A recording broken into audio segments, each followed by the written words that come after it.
Hey guys, it's Tony with Backwoods Biker Magazine and Wood Tramp Outdoors. It's December the 26th with only a few days left in 2022, and we thought we were all done with introducing to you different knives that we were nominating as Knife of the Year.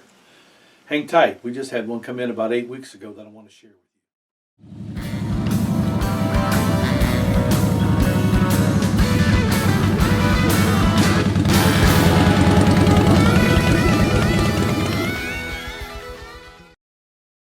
Last year, you remember the 2021 Knife of the Year was announced just about now, and it was the Ultimate Survival Tips MSK1 Elite Warrior. It checked all the boxes, performed super well, was very popular amongst our readers, and several of them went out and they purchased this Elite Warrior knife, and some of them happened to be current military personnel. And we thought, what improvements could be made on this knife. As a matter of fact, David, the owner of Ultimate Survival Tips, anytime we do a review on a knife or look at a knife, he asks, most of the time it's casual. We're on a conversation on the phone, and we were talking about improvements that could be made on the knife.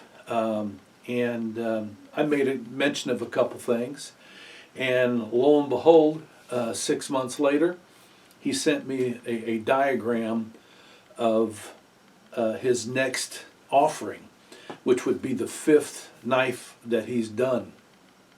And as you can see, it looks a whole lot different than the MSK1 platform. And where he got the design for that knife that you're looking at right there is off of these. Let me show you these as well. He told me that he got his inspiration from 3 different knives. Number 1 was the Samurai Kaken, which is on the top there. Number 2 was the Scandinavian Puko in the middle. And then 3, lo and behold, his own MSK1 knife. So those 3 knives were the inspiration for what you saw on the diagram. And here it is in the flesh. Yeah, about 8 weeks ago, this guy showed up on my desk, and when I opened it up, I was like, holy mackerel, man, he did it. He truly, truly did it. And he calls this the adaptable camp knife. And I would have to, agree. This could be used in a variety of scenarios.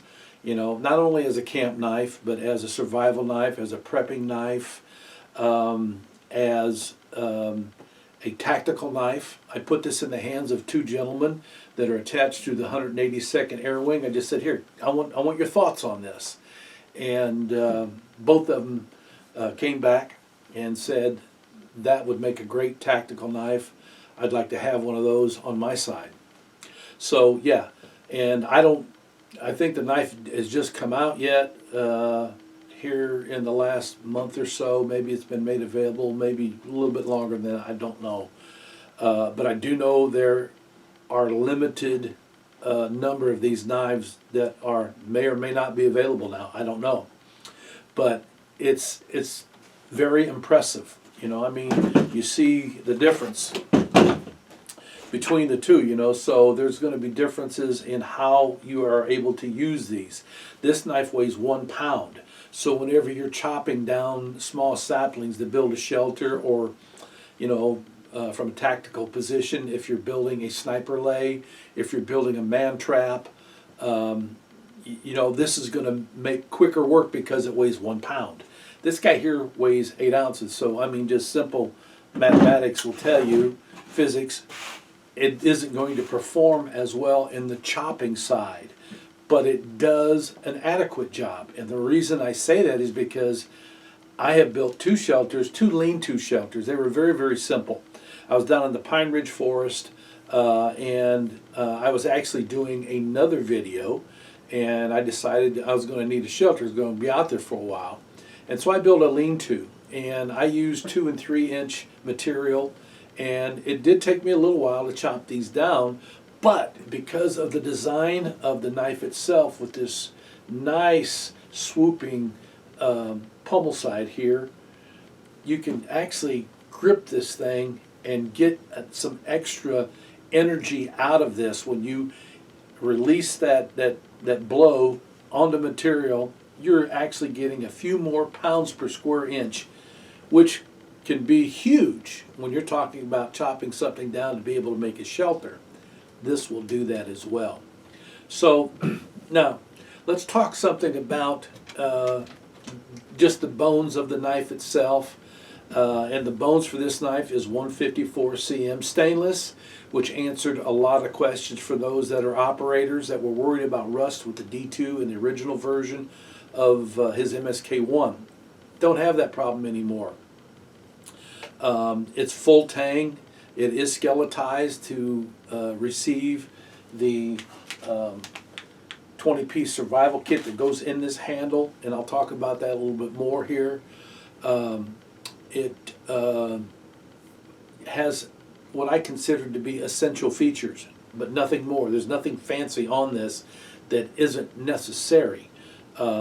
Take, for example, jimping in 3 different areas. One on this top side of the spine, one down on the butt end of the spine, and then the third one here underneath the scales here on the bottom.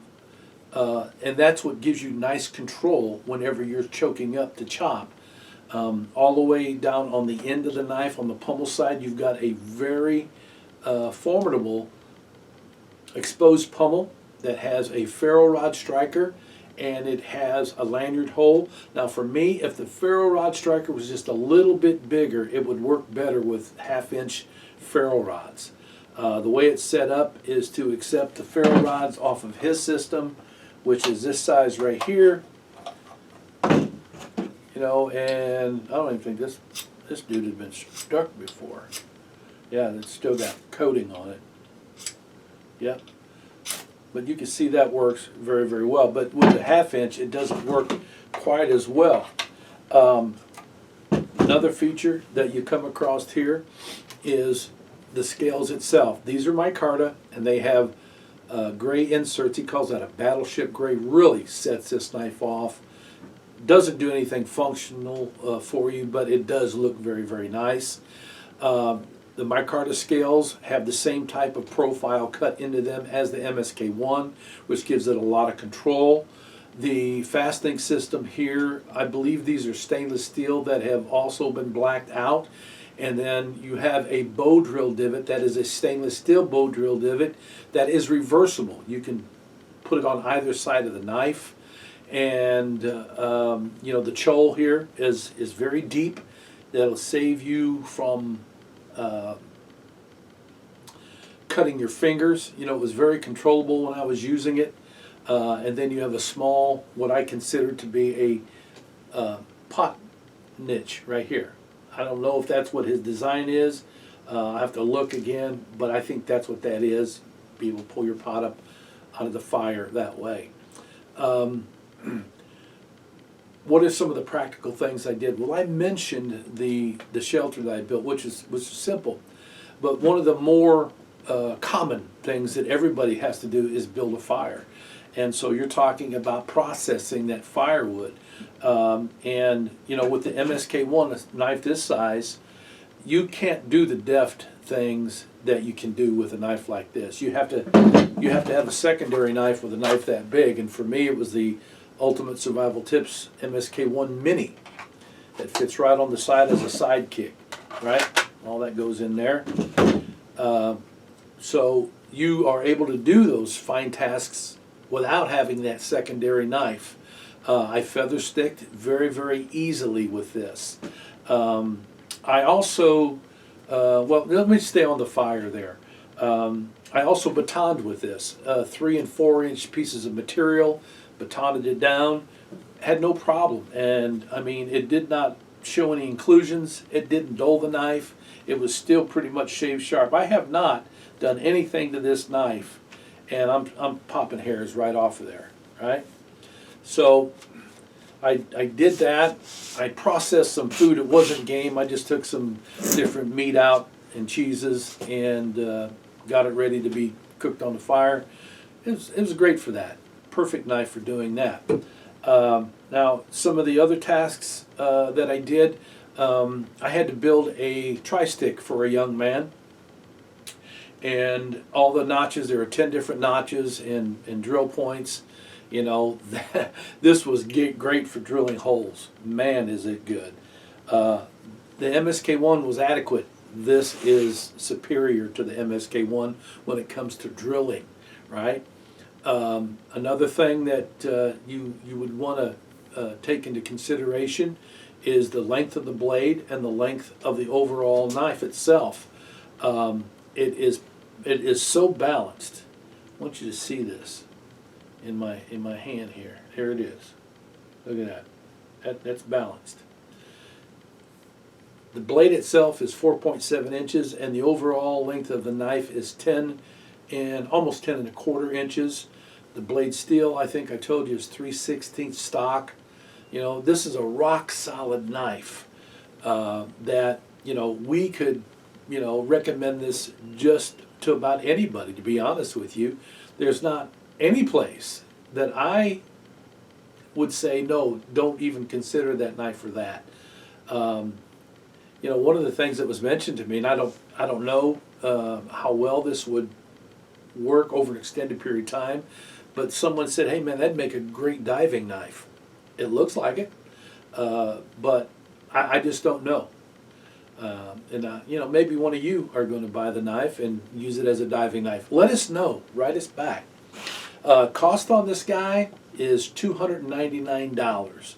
And what you get for $299 is not only the knife itself, it's all set up when it comes, but inside the package also comes the MSK1 Micro Survival Kit.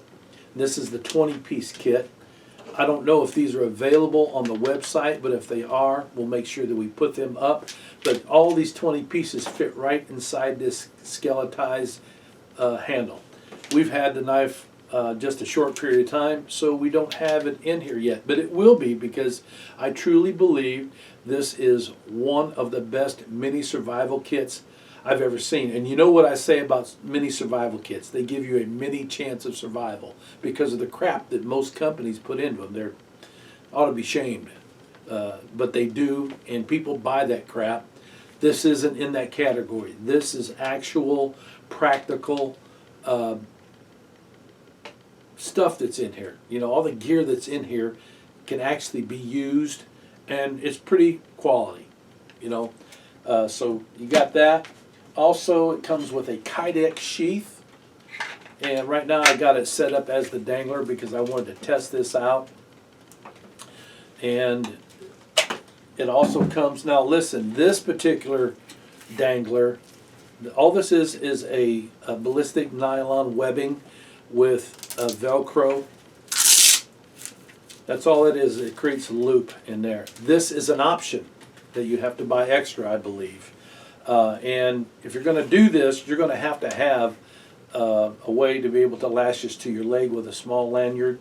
Because if you don't, you will not pull that knife out of that sheath. You saw how,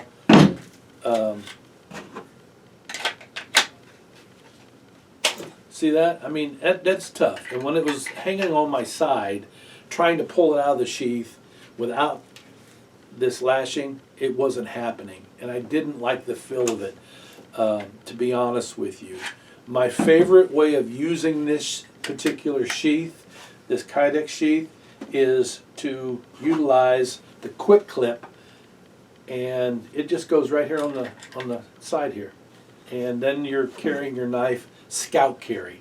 And for, you know, if you're a biker, whether you're a motorcyclist, an e-biker, a mountain biker, whatever, the safest way to carry a knife on two wheels is, and I'm telling you from years of experience, is the scout carry.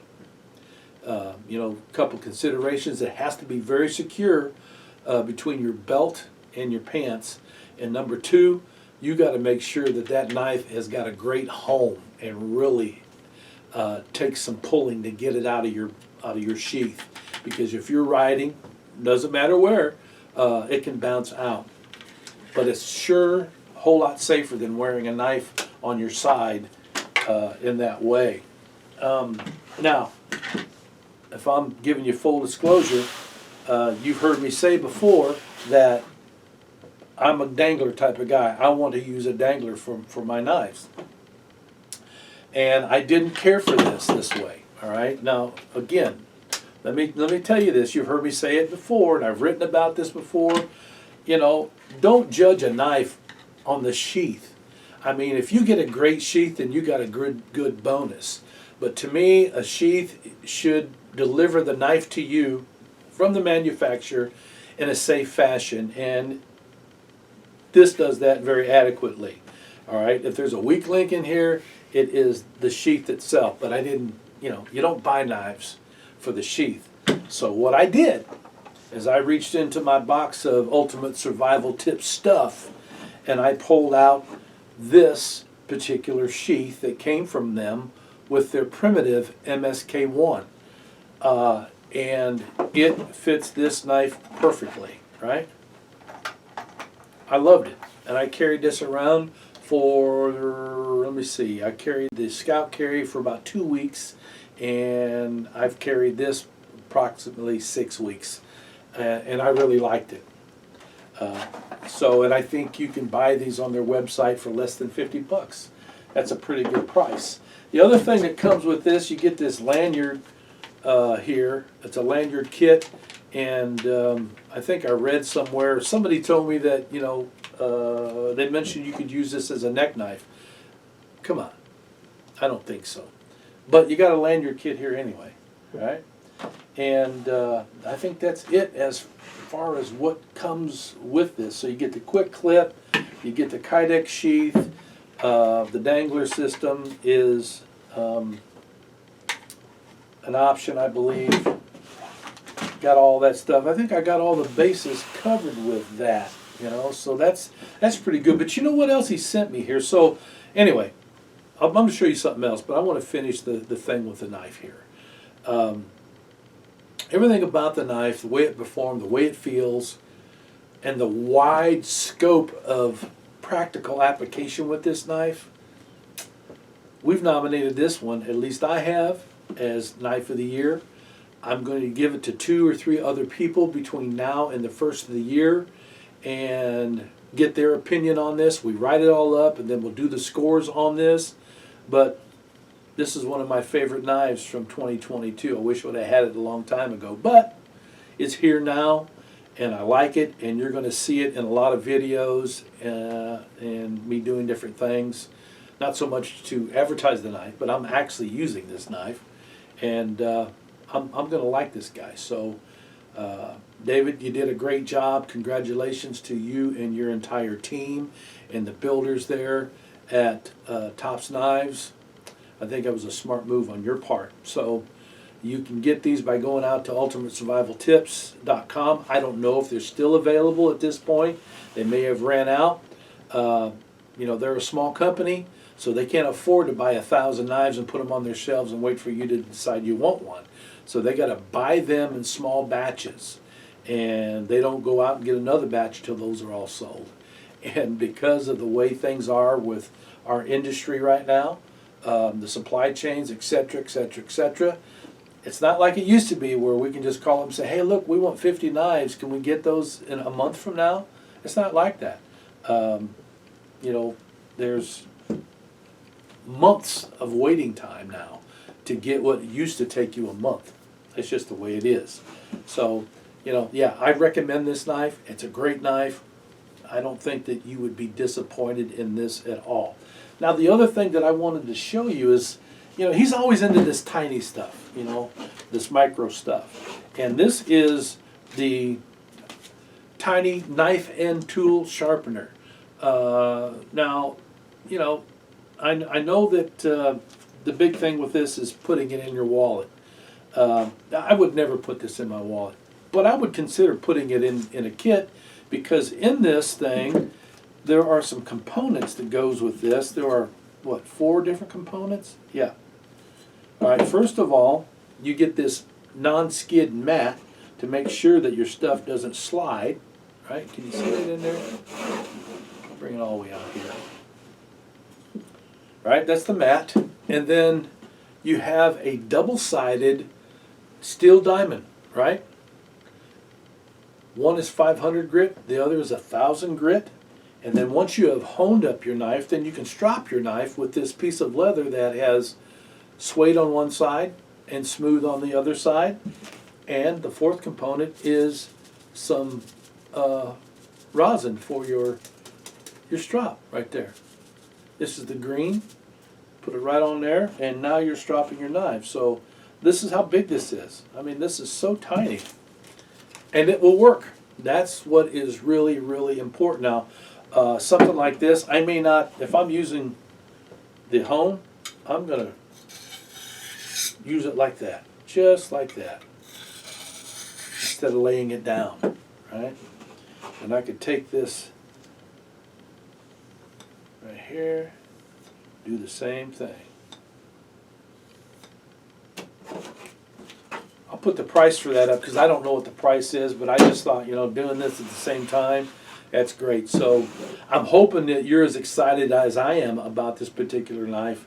It's a great knife, David. You did a great job. So we'll let you know how it all pans out.